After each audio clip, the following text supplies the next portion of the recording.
आदाब नाजरीन, उर्दू खबरों में आप सभी का खैर मकदम है। नजर डालते इस वक्त की खास खबरों पर।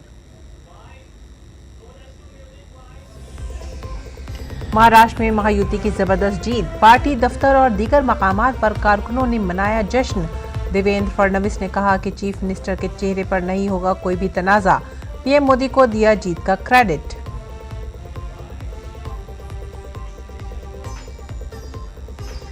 झारखंड में जेएमएम की क़यादत में इंडी इत्तेहाद की हुकूमत का क़याम यकीनी। बीजेपी के इत्तेहादियों की खराब कारकर्दगी बनी वहां हुकूमत न बनाने की सबसे बड़ी वजह।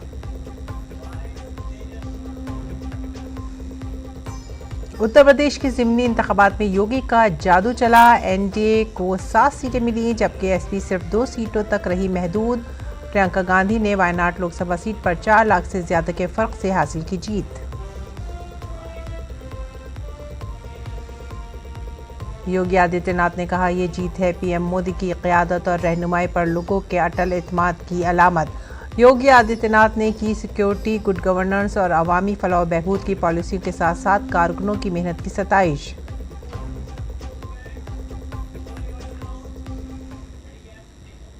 अहम सुर्खियों के बाद खबरें अब तफसील से। महाराष्ट्र में बीजेपी की क़यादत में महायुति को जबरदस्त जीत मिली है। यहां बीजेपी अकेले 130 से ज्यादा सीटें हासिल करती नजर आ रही है। वहीं महाविकास अघाड़ी मई के महीने में हुए लोकसभा इंतखाबात के नताइज को दोहराने में कामयाब नहीं हो सकी है। उन्हें विदर्भ खित्ते में भी काफ़ी बड़ा झटका लगा है, जहां उन्होंने लोकसभा इंतखाबात के दौरान अच्छी कारकर्दगी का मुजाहरा किया था। महायुति की बड़ी जीत का सेहरा वज़ीर आज़म नरेंद्र मोदी की क़यादत को जाता है, जिनकी क़यादत में हुकूमत ने अवामी फलाह के मंसूबे जारी रखे और वज़ीर आज़म नरेंद्र मोदी ने महाराष्ट्र में महायुति की जीत पर वहां के अवाम का शुक्रिया अदा किया है। उन्होंने एक्स पर लिखा, तरक्की की जीत, गुड गवर्नेंस की जीत, एक साथ मिलकर हम और भी बुलंद होंगे। एनडीए को तारीखी मैंडेट देने के लिए महाराष्ट्र के मेरे भाई और बहनों, ख़ास तौर पर रियासत के नौजवानों और ख़वातीन का तहे दिल से शुक्रिया अदा करता हूँ। ये प्यार और गर्मजोशी मुनफरिद है। मैं लोगों को यकीन दिलाता हूँ कि हमारा इत्तेहाद महाराष्ट्र की तरक्की के लिए काम करता रहेगा। जय है महाराष्ट्र। महाराष्ट्र में महायुति एक बहुत बड़े मैंडेट की तरफ बढ़ रही है। वज़ीर दिफा राजनाथ सिंह ने अपने एक्स पैगाम में कहा, महाराष्ट्र में महायुति की अजीम जीत पर वज़ीर आज़म नरेंद्र मोदी और बीजेपी की तमाम मेहनती और सरशार कारकुनों को बहुत बहुत मुबारकबाद। वज़ीर आज़म नरेंद्र मोदी, महाराष्ट्र के अवाम ने बेमिसाल मैंडेट देकर ये बता दिया कि उनका भरोसा अच्छी हुक्मरानी और तरक्की के तई बीजेपी के अज़्म में है। गरीबों की फलाह बहबूद के तई एनडीए हुकूमत की हसासियत में है और वज़ीर आज़म मोदी जी की क़यादत में है। मैं इस कामयाबी पर पार्टी सदर जेपी नड्डा, वज़ीर आला एकनाथ शिंदे और नायब वज़ीर आला देवेंद्र फडणवीस को भी इस ज़बरदस्त जीत के लिए मुबारकबाद देता हूँ। साथ ही इस तारीखी मैंडेट के लिए महाराष्ट्र के लोगों को मुबारकबाद देता हूँ और तहे दिल से उनका शुक्रिया अदा करता हूँ। बात करते हैं झारखंड की। झारखंड में जेएमएम के इक़्तिदार में वापसी का रास्ता साफ दिखाई दे रहा है। यहाँ अब तक के रुझानात के मुताबिक हिंदुस्तानी इत्तेहाद को वाज़ेह अक्सरियत हासिल होती दिखाई दे रही है। साथ ही बीजेपी के हलीफों की खराब कारकर्दगी की वजह से झारखंड में एनडीए की कारकर्दगी तवक्को के मुताबिक नहीं रही। काबिल ज़िक्र है कि झारखंड में असेंबली की 81 सीटें हैं।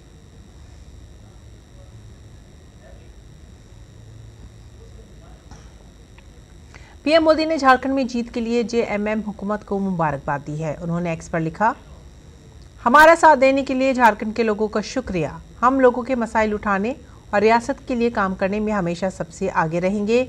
मैं रियासत में जेएमएम की क़यादत वाले इत्तेहाद को इस कारकर्दगी के लिए मुबारकबाद देता हूँ। और इस बीच महाराष्ट्र में महायुति को दी गई अक्सरियत के लिए वज़ीर आला और शिवसेना लीडर एकनाथ शिंदे ने महाराष्ट्र के अवाम का शुक्रिया अदा किया। उन्होंने शिवसेना के साथ साथ महायुति के तमाम कारकुनों को मुबारकबाद दी। उन्होंने कहा कि महाराष्ट्र के अवाम ने महायुति की तरफ से किए गए तरक्याती कामों को मंजूरी दी है। तमाम मतदाताओं को बहुत बहुत धन्यवाद देता हूँ, उनका अभिनंदन करता हूँ, क्योंकि ये विक्ट्री जो है ये लैंडस्लाइड विक्ट्री है।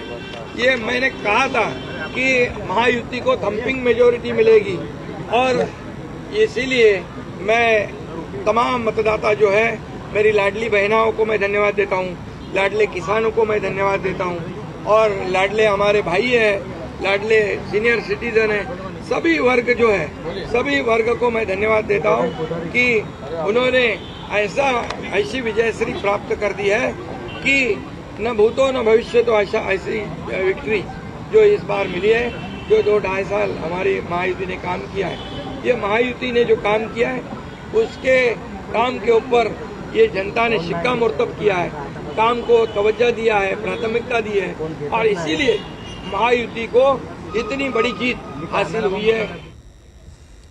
महाराष्ट्र के वजीर आला और शिवसेना के सरबराह एकनाथ शिंदे ने रियासत में महायुति इत्तेहाद की जबरदस्त जीत पर खुशी का इजहार करते हुए कहा कि जिस तरह तीनों पार्टियां सीटों की तकसीम पर मुत्तफिक हुई हैं, इसी तरह हम सब मिलकर वजीर आला का नाम भी मुंतखब करेंगे।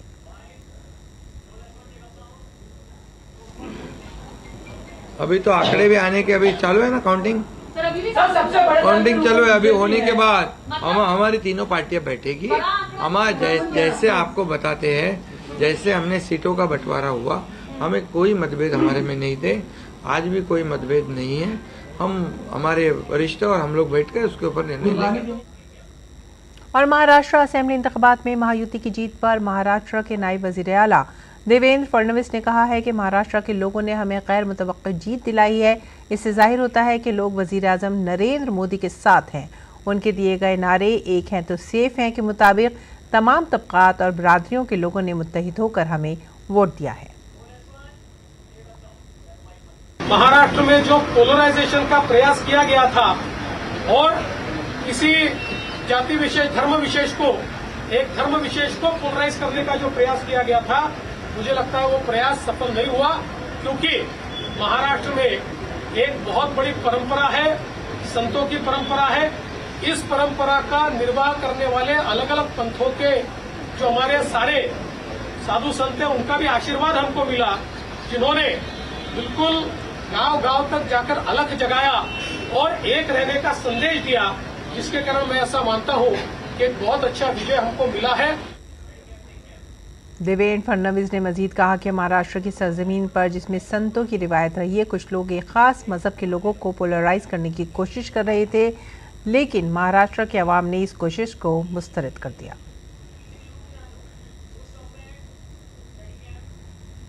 महाराष्ट्र के वजीर आला के सवाल पर देवेंद्र फडणवीस ने कहा कि वजीर आला के चेहरे पर कोई तनाज़ा नहीं होगा। पहले दिन से ही तय पाया था कि इंतखाबात के बाद तीनों जमातों के रहनुमा मिल बैठकर इस बारे में फैसला करेंगे। फैसला सबके लिए काबिल कबूल होगा, इस पर कोई इख्तलाफ नहीं है। सीएम पद के ऊपर कोई भी विवाद यहाँ नहीं होने वाला, क्योंकि पहले दिन से ये तय है कि चुनाव जब संपन्न होगा तो चुनाव के बाद तीनों पार्टियां मिलकर इसको तय करेगी। हमारे नेता आदरणीय होम मिनिस्टर साहब ने प्रेस कॉन्फ्रेंस में ये बहुत स्पष्ट शब्दों में बताया है कि चुनाव के बाद तीनों पार्टियां बैठेगी और इसका निर्णय करेगी। अभी मैं ऐसा मानता हूं कि हमारे एकनाथ शिंदे जी उनके पार्टी के अध्यक्ष है, अजित पवार जी उनके पार्टी के अध्यक्ष है, और साथ में हमारे पार्टी के जो राष्ट्रीय अध्यक्ष हैं उनको हमारा पार्लियामेंट्री बोर्ड ऑथराइज करता है। तो ये लोग बैठकर एक उचित निर्णय करेंगे, हमारे वरिष्ठ नेताओं से बातचीत करेंगे, हमारे पार्लियामेंट्री बोर्ड से बातचीत करेंगे, जो निर्णय होगा वो सबको मान्य होगा। महाराष्ट्र के नायब वजीर आला और बीजेपी लीडर देवेंद्र फडणवीस की वालिदा सरिता फडणवीस ने महाराष्ट्र में महायुति की अक्सरियत हासिल करने पर आवाम का शुक्रिया अदा किया। उन्होंने ये भी कहा कि महायुति महाराष्ट्र में हुकूमत बनाने के लिए तैयार है। आज का दिन इतना महत्वपूर्ण है ही, एक माँ के लिए इतना बड़ा अपना लड़का इतना पूरे महाराष्ट्र का नेता बन गया, बहुत बड़ा नेता, तो खुशी तो होने ही वाली है ना। अरे वाह, मैंने बताया ना 24/7 उसकी मेहनत चल रही थी। कुछ भी नहीं, खाने की तरफ ध्यान नहीं, सोने की तरफ ध्यान नहीं, कुछ नहीं, सिर्फ प्रचार और प्रचार और प्रचार। बस लाडली बहनों का आशीर्वाद भी मिला है, लेकिन वो लाडली बहनों का आशीर्वाद वो जो ये हुई वो नहीं रहती, अगर ये प्रोग्राम में नहीं रहता तो भी देवेंद्र तो जीतने वाला था। महाराष्ट्र में महायुति रुझानात में मजबूत अक्सरियत की तरफ बढ़ रही है। बीजेपी के कौमी तर्जुमान और रुकन पार्लियामेंट सुधांशु त्रिवेदी ने डीडी न्यूज़ से खुसूसी बातचीत की। सुधांशु त्रिवेदी ने कहा कि वजीर आजम मोदी का नारा एक है तो सेफ हैं, यही हमारा हलफ है। हम एक हैं इसीलिए अटूट हैं, जब तकसीम हुए थे तो टुकड़ों में बंट गए थे। सद मौजूद हैं बीजेपी के राष्ट्रीय प्रवक्ता और सांसद सुधांशु त्रिवेदी जी। सर, महाराष्ट्र में तो उम्मीद से ज्यादा मिलता हुआ दिखाई दे रहा है महायुति को बीजेपी की अगुवाई।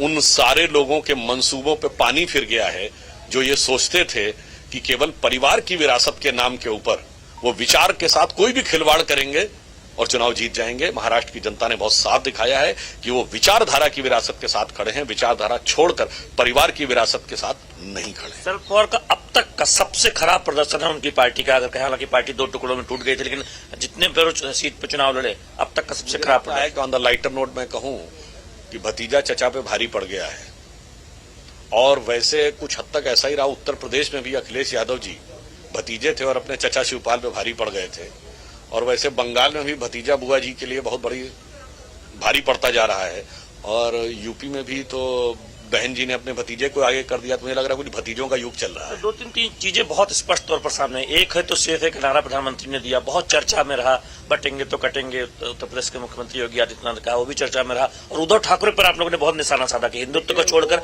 वो कांग्रेस के साथ खड़े हो गए। जिस गंभीरता से बात कर रहे हैं, एक है तो सेफ है जो प्रधानमंत्री जी ने कहा, ये तो हमारी शपथ है। जब सांसद के रूप में हम लोग शपथ लेते हैं तो क्या कहते हैं, या कि मैं देश की एकता और अखंडता को अक्षुण्ण रखूंगा। तो जब एक है तभी तो अखंड हैं, और जब बटे थे तो खंड खंड हुए थे। तो ये प्रमाणित है इतिहास से भी और वर्तमान में भी। हाँ, कुछ समय तक लोगों ने जो गलतफहमी पैदा करने का प्रयास किया था, मुझे लगता है महाराष्ट्र की जागरूक जनता और देश की जागरूक जनता उसे समझ गई। उद्धव ठाकरे के लिए बहुत बड़ा संदेश है ये नतीजे कि उनको आत्मावलोकन करना चाहिए, क्योंकि किसी भी शिवसेना के कार्यकर्ता से आप पूछते तो वो कह सकता था कि उसका जो सहज पार्टी है वो भारतीय जनता पार्टी है, क्योंकि वो हिंदुत्व आधारित थी। अब अगर आपने उस विचार को छोड़ दिया तो मुझे ऐसा प्रतीत होता है कि कार्यकर्ता शिवसेना के और वोटर दोनों तो इधर आ गए हैं। अब आगे उन्हें क्या करना है, उन्हें विचार करना। झारखंड में कसर रह गई सर। झारखंड में जो परिणाम आ रहे हैं वो हमारे अपेक्षाओं के अनुरूप नहीं है। यदि यही अंतिम परिणाम में तब्दील होते हैं तो मैं विपक्ष से भी ये पूछना चाहूंगा, ईवीएम सही काम कर रही है कि नहीं है। धन्यवाद सुधांशु त्रिवेदी। उनका कहना है कि प्रचंड जीत की ओर बीजेपी महायुति हासिल करने जा रही है महाराष्ट्र में, और महाराष्ट्र के नतीजे बताते हैं कि जो कुछ मुद्दों पर बीजेपी ने चुनाव लड़ा था, जनता का भरपूर समर्थन हासिल हुआ है। और झारखंड में जो रुझान आ रहे हैं, तो अब विपक्ष बताए कि क्या वहां पर ईवीएम सही काम कर रही है। कैमरामैन अंकित के साथ शैलेंद्र मिश्र, डीडी न्यूज, दिल्ली। महाराष्ट्र में महायुति को तारीखी मैंडेट मिला है। लाडली बहनें योजना महाराष्ट्र में गेम चेंजर साबित हुई है। लाखों शहरी खवातीन के साथ इस बार देही खवातीन ने भी बड़ी तादाद में वोट डाले हैं। हमारे नामनिगार शिशिर शलार ने इस्तीफा करने वाली खवातीन से खुसूसी बातचीत की। खवातीन ने सरकारी स्कीमों को अहम करार दिया।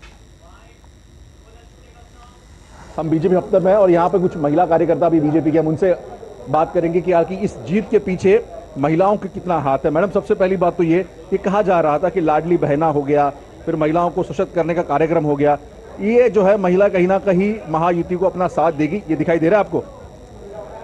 सारी ही लाडली बहनों ने देवा भाऊ को, शिंदे साहब को और अजित पवार जी को साथ दी है, इसमें कोई डाउट नहीं है। महिलाओं का ही कंट्रीब्यूशन है। मैक्सिमम वोटिंग महिलाओं ने बाहर निकल कर किया, अपने घर वालों को करवाया, और जो योजनाएं आज तक माननीय देवेंद्र फडणवीस जी ने या महायुति की सरकार ने नीचे तक पहुंचाई, वो हमारे कार्यकर्ताओं ने नीचे तक पहुंचाई। नरेंद्र मोदी जी ने, देवेंद्र भाऊ ने जो महिलाओं के लिए लाडली बहन योजना है, शौचालय जो बनाए हैं, और बहुत सारी जो योजना है जो महिला के लिए बोला है वो करके दिखाया है। बाकी दूसरी पार्टी वालों के वादे हैं, निभाना आता नहीं है, पर देवेंद्र भाई ने जो कुछ भी वादे किए महिलाओं के पूर्ण रूप से क्या है। और आपको तो पता है कि महिला ही घर में सब कुछ देखती है, और महिला के ऊपर ही घर चलता है। तो महिला ही अपने घर वालों को बोलती है जब वो भाई ने इतना अपने किया है तो अपन सब जने बीजेपी के लिए काम करेंगे, युति की सरकार के लिए काम करेंगे। इसलिए सब महिलाएं, जो महिलाएं कभी हमको नहीं दिखी ना, वो महिलाएं भी घर के बाहर निकली हैं और प्रचार प्रसार के लिए आई है। घर घर जाके डोर प्रचार करके महिला को इलेक्शन के उतारा है, पूर्ण वोटिंग कराई है। ग्रामीण महिलाओं को 1,500 देखा भी नहीं था उन्होंने, और फटाक से इतना पैसा उनके बैंक अकाउंट में आया है, तो वो बहुत ही प्राउड फील कर रही है। क्योंकि महिला अगर बलवान हो जाए तो सब भाइयों को जीत के दिया है, और ये प्रमाण अभी दिख रहा है। ये वोटिंग जो हुआ है मैक्सिमम महिलाओं ने किया है, और ये दिखाई दिया है और देवा भाऊ आगे तक हम लोग को साथ में लेके चलेंगे, ये भी हम लोग को पता है। सिर्फ आश्वासन नहीं दिया है, उन्होंने काम करके भी दिखाया है। तो ये है जब महिला किसी को अपना, अगर देखा जाए, भरोसे के साथ अपना साथ देती है तो इस प्रकार से रिजल्ट आता है और सरकार भी जो है बलवान बनती है। शक्तिमान की तरीके से महिला साथ में खड़ी थी और इसका रिजल्ट जो है अब इस चुनाव में दिखाई दे रहा है। शीर्षिलार, डीडी न्यूज, मुंबई। बीजेपी के सीनियर लीडर प्रकाश जावड़ेकर ने महाराष्ट्र में भारी अक्सरियत से जीत को पीएम मोदी की तरक्याती सियासत पर आवाम का एतमाद करार दिया है। हमारे नामानिगार शैलेंद्र मिश्र ने उनसे खुसूसी बातचीत की। जो रुझानों पर बातचीत करने के लिए मौजूद है हमारे साथ बीजेपी के वरिष्ठ नेता प्रकाश जावड़ेकर। सर, आप खुद महाराष्ट्र से आते हैं, इतनी बड़ी जीत की उम्मीद क्या थी बीजेपी को जो महाराष्ट्र में मिलती हुई दिखाई दे रही? बिल्कुल थी। मैं पिछले 2 महीने से वहां रोज देख रहा हूं कि लोगों में एक जबरदस्त उमंग थी। लोगों का मोदी जी के विकासवादी राजनीति पर विश्वास है, मोदी जी के नेतृत्व पर आस्था है और उसके साथ साथ युति ने अच्छा काम करके दिखाया। 2.5 साल में विकास भी किया, कल्याणकारी योजना भी लाई।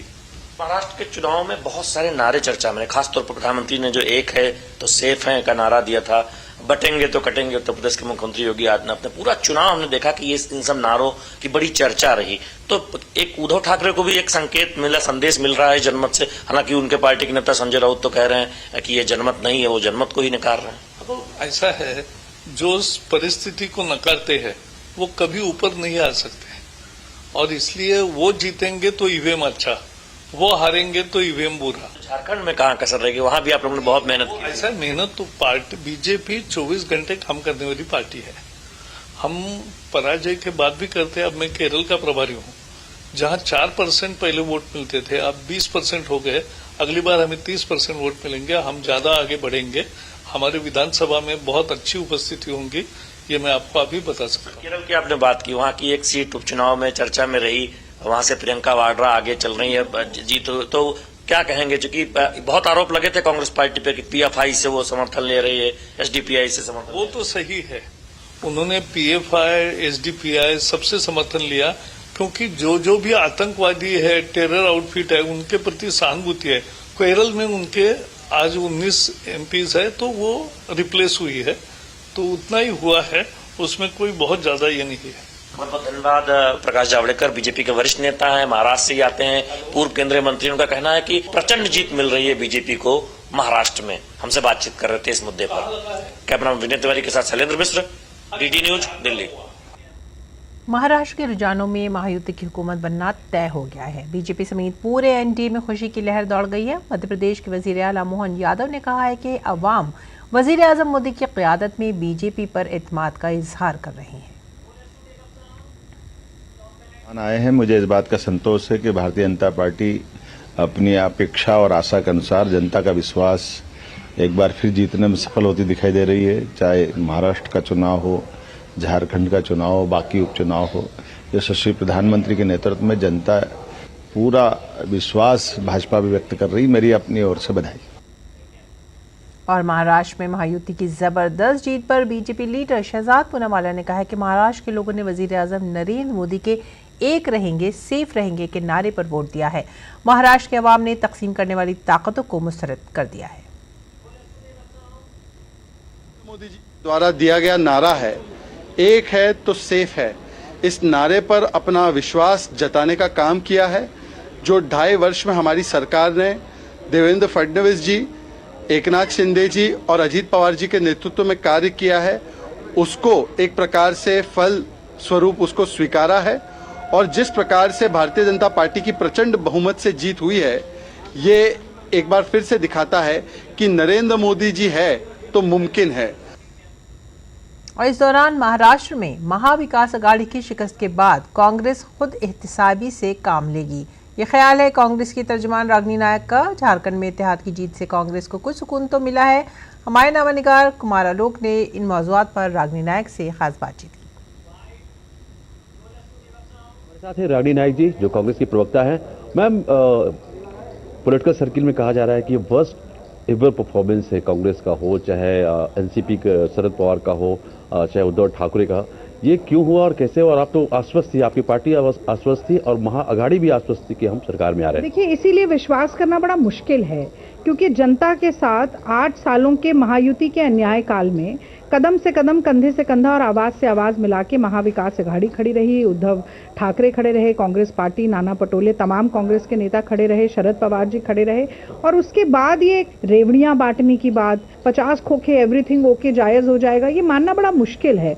इसीलिए हमारे लिए बहुत ही अप्रत्याशित नतीजा है ये, लेकिन अगर जनादेश है तो हम उसे सराखों पर रखते हैं। संजय राउत का जो बयान आया है, उन्होंने कहा है कि मनी, मसल पावर और मैनेजमेंट से ये चुनाव जीता गया है। साम दाम दंड भेद तो चलता है, और हम तो संविधान वाली लाल डायरी लेके चलते हैं, वो 15 करोड़ के हिसाब वाली लाल डायरी लेके चलते हैं। पर इस मामले में मैं ये जरूर कहना चाहती हूँ कि झारखंड की जनता को सलाम करना पड़ेगा। जो अन्याय हुआ वहाँ के आदिवासी मुख्यमंत्री के साथ, उसने आदिवासी अस्मिता को एक बहुत बड़ा मुद्दा बना दिया, सामाजिक न्याय को, सामाजिक कल्याण को एक बहुत बड़ा मुद्दा बना दिया, और हेमंत बिस्वा शर्मा जो जहर उगल रहे थे बैठ के, घुसपैठिए वाला नैरेटिव सेट करने की कोशिश कर रहे थे, उसे ध्वस्त कर दिया। तो मुझे लगता है कि दो बिल्कुल ही अलग तरह के निर्णय आए हैं। देखिए रागनी नायक जी, जिनका मानना है कि जो जनता है महाराष्ट्र की, उन्होंने जो जनमत दिया है उसका हम सम्मान करते हैं, और झारखंड की जनता को हम बधाई देते हैं कि उन्होंने महागठबंधन को इतनी बड़ी जीत दिलाई है। कैमरामैन पीयूष के साथ Kumar Alok, DD news. Kandi assembly हल्के से जेएमएम की उम्मीदवार कल्पना सोरेन ने झारखंड के नताइज को लोगों की जीत करार दिया। उन्होंने झारखंड के अवाम का शुक्रिया अदा करते हुए कहा कि इस रियासत के लोगों ने तरक्की का इंतखाब किया है। काउंटिंग अभी भी चल रही है, तो हम लोग जब इतना इंतज़ार किए हैं तो बस कुछ घंटों का और इंतज़ार हो जाए, और मैं समझती हूँ कि अभी कुछ कहना ज़्यादा जल्दबाजी होगी, तो थोड़ा सा वेट कर लीजिए। चलिए कोई बात नहीं, रुझान है। अब आप तो इतने देखिए 23 तारीख का इंतज़ार सबने किया है, और मुझे लगता है कि कुछ घंटों का, 2 से 3 घंटों का इंतज़ार और करिए। झारखंड की जनता ने, हमारे बड़े बुज़ुर्गों ने, हमारे भाई दादा ने, हमारी माताओं बहनों ने, हमारे युवा साथियों ने विकास का रास्ता चुना है, और कहीं ना कहीं इस बार मैया की जीत हो रही है। उत्तर प्रदेश के वज़ीर आला योगी आदित्यनाथ ने रियासत में इंतखाबात पर एक्स पर अपने पैगाम में लिखा, उत्तर प्रदेश के असेंबली ज़िमनी इंतखाबात में बीजेपी एनडीए की जीत वज़ीर आज़म की कामयाब क़यादत और रहनुमाई पर अवाम के अटल एतमाद की अलामत है। नरेंद्र मोदी ये जीत डबल इंजन वाली हुकूमत की सिक्योरिटी, गुड गवर्नेंस और अवामी फलाह बहबूद की पॉलिसियों और मेहनती कारकुनों की अनथक मेहनत का नतीजा है। उत्तर प्रदेश के मुअज़्ज़िज़ वोटरों का शुक्रिया, जिन्होंने अच्छी हुक्मरानी और तरक्की के लिए वोट दिया, और तमाम जीतने वाले उम्मीदवारों को दिल की गहराइयों से मुबारकबाद। बटेंगे तो कटेंगे, एक रहेंगे, सेफ रहेंगे। यूपी ज़िमनी इंतखाबात की गिनती जारी है। रुझानात में बीजेपी इत्तेहाद आगे है। यूपी के नायब वज़ीर आला केशव प्रसाद मौर्य ने एसपी को निशाना बनाते हुए कहा कि 2024 के असेंबली ज़िमनी इंतखाबात एसपी जैसी पार्टियों के खात्मे की अलामत है। चुनाव मैंने कहा श्री अखिलेश यादव जी का जो पीडीए है वो फर्जी है, परिवार डेवलपमेंट एजेंसी है। उनकी असलियत जनता के सामने आ गई। लोकसभा के चुनाव में जो उन्होंने झूठ बोला, धोखा दिया, फरेब किया, अब वह उनका फरेब चलने वाला नहीं है। समाजवादी पार्टी समाप्तवादी पार्टी बनने वाली है। यह दुर्भाग्यपूर्ण है। इसलिए सपा जैसी पार्टी की राजनीति के अंत का संकेत है 2024 का या विधानसभा उपचुनाव। और गैर मुल्की खबरों में रूस के सदर व्लादिमीर पुतिन ने कहा है कि रूस यूक्रेन पर फायर किए गए हाइपरसोनिक ऑरशंक मिसाइल का तजुर्बा जारी रखेगा, नए निज़ाम की सीरियल प्रोडक्शन शुरू करेगा। पुतिन ने जोर देकर कहा है कि इस मिसाइल को किसी भी मौजूदा तकनीक के जरिए रोका नहीं जा सकता। पुतिन ने दावा किया है कि दुनिया के किसी और मुल्क के पास ऐसी मिसाइल टेक्नोलॉजी नहीं है और दुश्मन के पास इसे रोकने का कोई जरिया नहीं है। रुख करेंगे खेल की खबरों का। भारत ने बॉर्डर गावस्कर ट्रॉफी के पहले टेस्ट मैच में आज दूसरे दिन ऑस्ट्रेलिया को पहली इनिंग्स में 104 रन पर ऑल आउट कर दिया। दूसरे रोज का खेल खत्म होने पर भारतीय टीम ने पहली इनिंग में कोई विकेट गंवाए बगैर 218 रन की बर्तरी हासिल कर ली है। भारतीय टीम ने दूसरी इनिंग में बगैर किसी नुकसान के 172 रन बनाए हैं। यशस्वी जायसवाल 90 रन और राहुल 62 रन बनाकर क्रीज पर मौजूद रहे। दोनों बल्लेबाजों के दरमियान 172 रन की शिराकत हो चुकी है। भारतीय बॉलर जसप्रीत बुमराह ने पहली इनिंग में 5 विकेट जबकि हर्षित राणा ने 3 विकेट हासिल किए हैं। मोहम्मद सिराज ने 2 विकेटें हासिल की हैं। बॉर्डर गवास्कर ट्रॉफी के पहले टेस्ट मैच के पहले दिन जुमे को भारतीय टीम 150 रन पर ऑल आउट हो गई थी। और इसी के साथ ही आप हमारी पूरी टीम को दीजिए इजाजत।